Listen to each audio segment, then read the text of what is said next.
Hello everyone, welcome to my channel. Today we'll study Tea from Assam.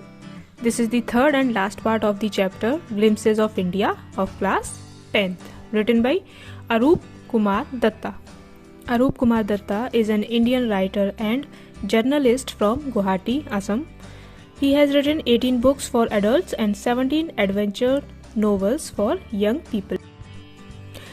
इस chapter में basically हमें T की history बताई गई है कि कहाँ से टी ओरिजिनेट हुई, किसने टी को फाउंड किया, कैसे किया, और टी के प्रोडक्शन के बारे में बताया गया है कि कैसे बनती है, क्या होता है। ओके और असम के बारे में बताया गया है कि कैसे असम पूरे वर्ल्ड में लार्जेस्ट टी प्लांटेशन है। स्टार्ट करते हैं। बैकग्राउंड ये है दैट प्रांजल और राजीव नाम के दो स्टूडेंट्स हैं, क्लासमेट्स हैं। प्रांजल असम से बिलोंग करता है और उसके फादर अपर असम में टी गार्डन में मैनेजर हैं। असम को 2 पार्ट्स में डिवाइड किया हुआ है, एक अपर असम, दूसरा लोअर असम। जैसे कि नॉर्थ इंडियन, साउथ इंडियन होते हैं, ऐसे ही। तो इसके फादर अपर असम में टी गार्डन में मैनेजर हैं। राजीव दिल्ली का है। समर वेकेशन में प्रांजल राजीव को उसके घर असम चलने के लिए इनवाइट करता है। दोनों एक साथ जा रहे हैं Assam and travelling by train, and Rajiv is very excited because वो फर्स्ट टाइम असम जा रहा था। ओके अब ट्रेन में जैसे कि खाने पीने का सामान सेल करने वाले आते रहते हैं, चने वाले, चाट वाले, वैसे ही चाय वाला आता है। चाय ले लो, गरम चाय। प्रांजल और राजीव 2 कप चाय लेते हैं और उनके कंपार्टमेंट में आसपास जितने भी लोग बैठे थे सभी चाय पी रहे थे। और ये देखकर राजीव कहता है प्रांजल से कि तुम्हें पता है थ्रू आउट दी वर्ल्ड, पूरे विश्व में 80 crore cup of T daily P जाती है बाय पीपल। प्रांजल कहता है ओ अच्छा, T is really very popular. और फिर चाय पीते पीते वो दोनों डिटेक्टिव बुक पढ़ने लगते हैं, बट राजीव डिटेक्टिव बुक बंद कर देता है। नॉट बिकॉज कि उसको इंटरेस्ट नहीं था डिटेक्टिव बुक्स में, उसको भी पसंद थी, बट फॉर नाउ वो बाहर की ब्यूटीफुल सीनरीज का आनंद लेना चाहता था चाय की चुस्की के साथ, क्योंकि एक तो गर्म चाय और बाहर की खूबसूरत नज़ारे, है ना। It was green green everywhere, it was magnificent view for Rajiv.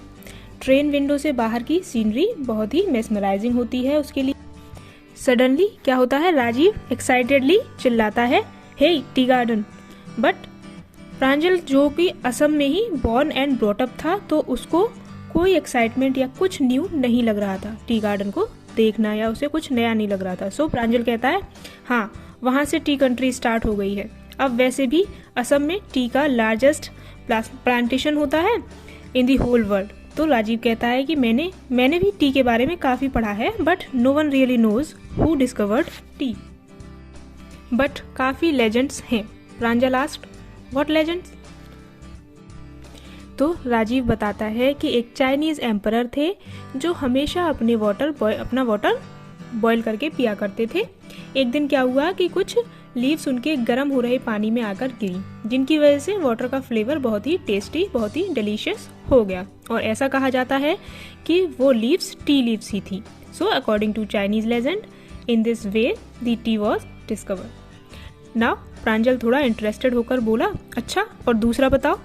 तो फिर उसको राजीव बताता है इंडियन लेजेंड के बारे में कि एक बार बौद्ध धर्म से एक बुद्धिस्ट या मोंक मेडिटेशन कर रहे थे एंड उनको बार बार नींद आ रही थी, तो उन्होंने गुस्से में अपने आईलिड्स ही काट दिए। और ऐसा माना जाता है कि जब उन्होंने अपने आईलिड्स काट दिए तो उनकी जगह पर 10 टी लीव प्लांट्स ग्रो हुए, और जब उनकी लीव्स को हॉट वाटर में डाला जाता था तो वो नींद भगाने का काम करती थी, और तब से लोग इसे नींद भगाने के लिए पीने लगे। तो ये थी वो दोनों थ्योरीज, एक चाइना और एक इंडिया के बारे में, ठीक है। बट एक्चुअली किसी को भी नहीं पता कि चाय की डिस्कवरी किसने की। फिर राजीव कुछ और फैक्ट बताता है कि चाय पहली बार चाइना में पी गई थी कुछ 2700 BC बिफोर, एंड इनफैक्ट जो वर्ड्स हैं जैसे चाय एंड चीनी आर फ्रॉम चाइना, यानी चाइना ने क्रिएट किए हैं। टी यूरोप में 16th सेंचुरी में आई एंड बेसिकली इसको एज अ मेडिसिन यूज ना करके एज अ बेवरेज पीने लगे। अब वो दोनों घर पहुंचने वाले होते हैं। वो अपना लगेज उठाते हैं, प्रांजल के पेरेंट्स वहाँ वेट कर रहे होते हैं उनको रिसीव करने के लिए। और उसके थोड़ी देर बाद ही वो लोग जाते हैं धेकिया बारी, जहाँ प्रांजल के फादर टी गार्डन को मैनेज किया करते थे, और एक कैटल ब्रिज को क्रॉस करते हुए वो धेकिया बारी पहुंच जाते हैं। रास्ते में राजवीर दोनों साइड टी बुशेस देखता है, ग्रुप ऑफ टी प्लकर्स देखता है जो कि अपनी बैक पर बैम्बू बास्केट लिए होते हैं और प्लास्टिक एप्रन्स पहने होते हैं, और वो न्यूली स्प्राउटेड लीव्स यानी कि कम मैच्योर लीव्स को प्लक कर रहे होते हैं।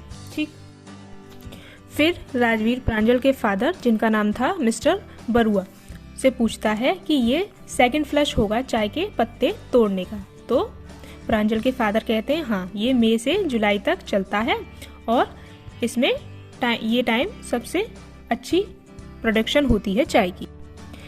तो देखो अब समझते हैं सेकंड फ्लश और फर्स्ट फ्लश का मतलब क्या होता है। एक सीजन में 2 फ्लशेस होती हैं चाय की और 1 ईयर में 4 फ्लशेस। तो फर्स्ट फ्लश में जो टी लीव्स आती हैं, जो ग्रो होती है टी लीव्स, वो न्यू और इमेच्योर होती हैं, यानी कि जैसे ही पत्तियां ग्रो हुई और ये लोग तोड़ लेते हैं, तो ये लीव्स उन लोगों के लिए होती हैं जिनको कड़क चाय पसंद नहीं होती, यानी इन लीव्स का टेस्ट हार्ड नहीं होता है और डिलीशियस टेस्ट होता है। और दूसरी तरह की वो जब पत्तियां ओल्ड और मैच्योर हो जाती हैं, तब उन पत्तों को तोड़ा जाता है और इनसे जो चाय बनती है वो होती है कड़क वाली चाय। ठीक, तो ये 2 बार लीव्स को तोड़ने के पीछे के 2 रीज़न हैं। पहला कि एक बार पत्ती तोड़ ली फिर दोबारा तोड़ते हैं तो इसमें ज़्यादा प्रॉफिट होता है। दूसरा, टेस्ट में डिफरेंस आ जाता है, तो जिनको कड़क पसंद है चाय वो सेकंड वाली फ्लश और जिनको कम कड़क पसंद है वो फर्स्ट वाली फ्लश खरीदते हैं, यानी कि चॉइस मिल जाती है। तो जब राजवीर प्रांजल के फादर मिस्टर बरुआ से कहता है कि ये सेकंड फ्लश पीरियड होगा, तो वो सरप्राइजिंगली कहते हैं लगता है तुम चाय के बारे में काफ़ी कुछ जानते हो या पढ़कर आए हो, होमवर्क कर आए हो। तो राजवीर कहता है यस सर या अंकल, बट अभी तो और भी बहुत सीखना है जब तक यहाँ हूँ। Now all the parts of the chapter completed here. With this, our video comes to an end. Kindly share your views about the chapter in the comment section and please like and share this video and subscribe to the channel.